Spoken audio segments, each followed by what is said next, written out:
दोस्तों, जय मसीह। प्रभु यीशु मसीह के नाम में आप सभी का बहुत बहुत स्वागत। दोस्तों, ये है वीडियो नंबर 11। जी हाँ, आप जानते हैं कि मैं बहुत सारी वीडियोस को इन दिनों में बना रहा हूं। उसकी वजह यह है कि 2026 में परमेश्वर की आत्मा की अगुवाई से जो मैंने प्रकाशन पाया, मैंने एमएमबी को सिखाया है कि 2026 में थियोलॉजी पर, विश्वास की ढाल पर लूसीफर अपने जलते तीर फेंकने वाला है। लेकिन जिसकी ढाल मजबूत है विश्वास की, डॉक्ट्रिनल फेथ, वो बच जाएगा। लेकिन जिसका फाउंडेशन मजबूत नहीं है, अधर्म बढ़ेगा, बहुतों का प्रेम ठंडा होगा। मत्ती 24:12-13। जिसके चलते मैंने ये बेड़ा, रिस्पॉन्सिबिलिटी अपने कंधे पे ली कि मैं आप लोगों के लिए खूब वीडियो बनाऊं। दोस्तों, इसके पहले कि आज का जो टॉपिक है आपके बीच में रखूं, आपको याद दिला दूं कि 1 से 10 तक वीडियो बन चुकी है।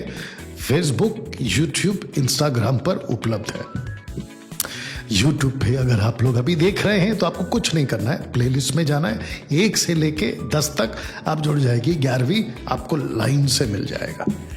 आप उसको क्लिक करें, टॉपिक के हिसाब से आप सर्च करें और जो ठीक लगे वो देखें। आप लोगों के लिए मुफ्त में ये वीडियोस को मैं बनाता हूं। साथ ही साथ आपको बताता चलूं दोस्तों, डैनियल राज सोशल प्लेटफॉर्म से पैसे नहीं कमाता। आपने बिल्कुल ठीक सुना। दूसरी चीज, फेसबुक, यूट्यूब, इंस्टाग्राम पे अगर आपने फॉलो नहीं किया है, मैं चाहता हूं फॉलो कर ले कृपया करके। वजह क्या है? वीडियोस अपलोड होगी, नोटिफिकेशन आपके मोबाइल में टिंग करके आ जाएगा। सब्सक्राइब करें, फॉलो करें, बेल आइकन प्रेस करें। याद रखो, आपकी वजह से सुसमाचार, खरी शिक्षा लोगों की दया में तेजी से फैलेगी। चलिए दोस्तों, आज का जो विषय है आपके बीच में उसको रखना शुरू करता हूं। वीडियो नंबर 11, ये वाला वचन। दोस्तों, इसका कनेक्शन है रैप्चर से, इसका कनेक्शन है प्रभु यीशु के कलीसिया को उठाए जाने से। सबसे पहली चीज आपको बता दूं कि इस प्लैनेट पर आप जो कुछ अपना कहते हो ना, जिसको कहते हो कि मेरी प्रॉपर्टी है, ये मेरा घर है, ये मेरी गाड़ी है, ये मेरा गोल्ड है, ये मेरा सिल्वर है, ये मेरा रुपया है, इस प्लैनेट को छोड़कर जाते वक्त आपकी रूह जब इस प्लैनेट से उठ जाएगी, खास करके रैप्चर के दिन आप जब उठाए जाओगे, इसमें से कुछ भी, जिसको मैंने अभी कहा है ना, नहीं ले जा सकते आप। सबका सब यहीं छूट जाएगा, सबका सब धरा रह जाएगा। लेकिन इस वचन ने हमको आज आपके लिए, मेरे लिए, मसीह के देह के लिए एक अद्भुत बात बताई कि हम उसको साथ ले जाएंगे। वाह! हाँ, इसका मतलब क्या है? आप कुछ नहीं ले जा सकते, लेकिन इसी प्लैनेट से आप एक चीज ले जा सकते हो। आइए देखते हैं, वचन को पढ़ते हैं और वो क्या है आपके बीच में रखना शुरू करेंगे। सबसे पहले पौलुस कहता है थिस्सलुनीकि की कलीसिया को, जिसको हम कह सकते हैं कि वो मसीह में बेबीज हैं अभी। मतलब हिस्ट्री के मुताबिक पढ़ते वक्त में पता चला है कि पौलुस जिनको ये पत्र लिख रहा है वो जस्ट 11 से 10 महीने के नए विश्वासी हैं।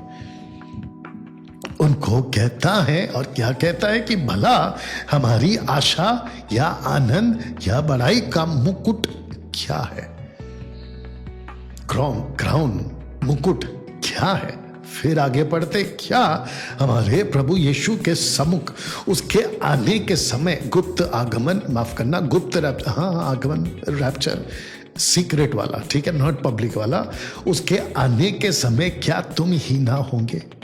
क्वेश्चन मार्क है। तो इसका आंसर क्या है? जी हाँ, हम ही होंगे। पौल कहता है थिस्सलुनीकि की कलीसिया को कि अगर प्रभु यीशु रैप्चर के दरमियान, उठाए जाने के दरमियान, इसी के 2, 3, 4 अध्याय में भी आप पढ़ सकते हैं, कहता है कि प्रभु यीशु आएगा, प्रभु आएगा, तुरही फूकेगा, आवाज लगाएगा, मुर्दे जिंदा होंगे पहले, जो जीवित है बाद में जिंदा होकर उसके साथ एक देह बनकर उठा लिए जाएंगे। तो प्रश्न उठता है कि पौलुस ने थिस्सलुनीकि की कलीसिया को क्या कहा कि तुम इस प्लैनेट से सोना, चांदी, रुपया, गाड़ी, बंगला तो लेके नहीं जा सकते, लेकिन जिसको लेके जा सकते हो, जिसको तुमने जीता है, जिसको तुमने प्रभु में वचन सुनाया है, जिसको तुमने उनको शिक्षित किया है, उनको अपने साथ ले जाओगे। वचन को वापस पढ़ते हैं क्योंकि अब आप कनेक्ट हो गए होंगे। भला हमारी आशा या आनंद या बड़ाई का मुकुट क्या है? क्या हमारे प्रभु यीशु के सम्मुख उसके आने के समय तुम ना होंगे?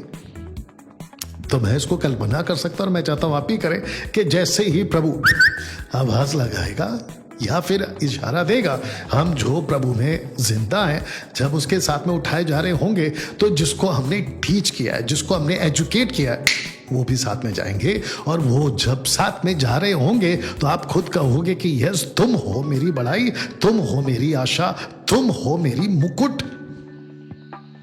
वाह, अद्भुत है ना? इसीलिए दानियल 12:3, जो दूसरों को शिक्षित करते हैं, जो दूसरों को सिखाते हैं, जो दूसरों को धर्मी बनाते हैं, वो आकाश में तारों की नाई चमकेंगे। इसका अर्थ क्या हुआ दोस्तों?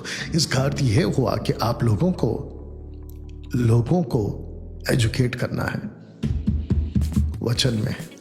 मैं मसीह मंथन बैठक के जितने पास्टर्स हैं, लीडर्स हैं, कोऑर्डिनेटर्स हैं, उन सबको कहना चाहता, एमएमबी इस पूरे मसीह समाज की भीड़ में एक बहुत हटकर एक अलग ग्रुप है। हम सीधा फोकस करते हैं वचन पर। हम किसकी नकल करते हैं? सबसे पहले हमारे प्रभु यीशु की, फिर दूसरी नकल किसकी करते हैं? पौलुस की, और उसी की नकल डैनियल राज करता है, और उसी को लेकर आप एमएमबी चल रहे हैं। तो मैं चाहता हूं, अगर आप चाहते हो कि रैप्चर में आपका खजाना, आपका गोल्ड, आपका सिल्वर, आपकी कमाई अगर कोई लेके जाना चाहता है, वो इस रूप में लेके जाए जिसको कहते हैं, जिसको आपने एजुकेट किया है, जिसको आपने शिक्षित किया है। दोस्तों, ये है वीडियो नंबर 11, जहां पे ये विषय पे मैं आप लोगों को सिखा रहा हूं। मैं चाहता हूं सिस्टर्स, ब्रदर्स, लड़का लड़की, यूथ्स, आप घर पर बैठे हैं, फेसबुक पे वीडियो बनाना शुरू करो, यूट्यूब पे वीडियो बनाना शुरू करो। सबसे इंपॉर्टेंट पार्ट, डॉक्ट्रिनल प्रीच करना, डॉक्ट्रिनल सिद्धांत को प्रीच करना, सत्य को प्रीच करना, सत्यता को प्रीच करना, और डंके की चोट पे बोलो, शास्त्री फरीसी अलग हैं और प्रभु यीशु की शिक्षा अलग है। शास्त्री फरीसी से मेरा मतलब यह है कि जितने कल्ट टीचिंग्स है उसको एक्सपोज करो, यह आपका काम है। आपको सही को सही और गलत को गलत बोलना ही होगा। याद रखो, अगर इस प्लेनेट पे आप यीशु के वचन को बताते वक्त अगर पब्लिक को देखकर, उसके मुंह को देखकर, जैसे यिर्मयाह को कहा कि मुंह देखकर बात नहीं करना, अगर उसको देखकर आप प्रभु यीशु का इनकार करते हो या उसकी टीचिंग में गोल मटोल करते हो, तो प्रभु भी करेगा। मनुष्य जैसा बोएगा वैसा काटेगा। दोस्तों, मैं चाहता हूं कि लोगों को एजुकेट करिए, क्योंकि लोग को ही आप अपने साथ ले जाओगे। जब हम अनंत काल का जीवन बिता रहे होंगे ना, तो प्रभु कहेगा कि डैनियल, ये है तेरी प्रॉपर्टी, ये है तेरा धन। याद आया आपको कुछ? मत्ती 6वां अध्याय 22, 23, 24 में यीशु ने क्या कहा? पृथ्वी पर धन इकट्ठा मत करो, वहां धन इकट्ठा करो। यह है आपका धन जिसको आप जीतोगे, ये है आपका ट्रेजर जिसको आप प्रभु में लाओगे, ये है आपका सर का मुकुट जिसको आप शिक्षित करोगे। चलिए दोस्तों, मिलते हैं अगले वीडियो के साथ। तब तक वीडियो को खूब शेयर करें। याद रखिएगा, फेसबुक, यूट्यूब, इंस्टाग्राम, तीनों पर आप मुझे फॉलो करें। डैनियल राज सोशल प्लेटफॉर्म से पैसे कमाने के लिए ये बात नहीं कर रहा है। मिलते हैं अगले वीडियो के साथ में। प्रभु आपको आशीष दे। God bless.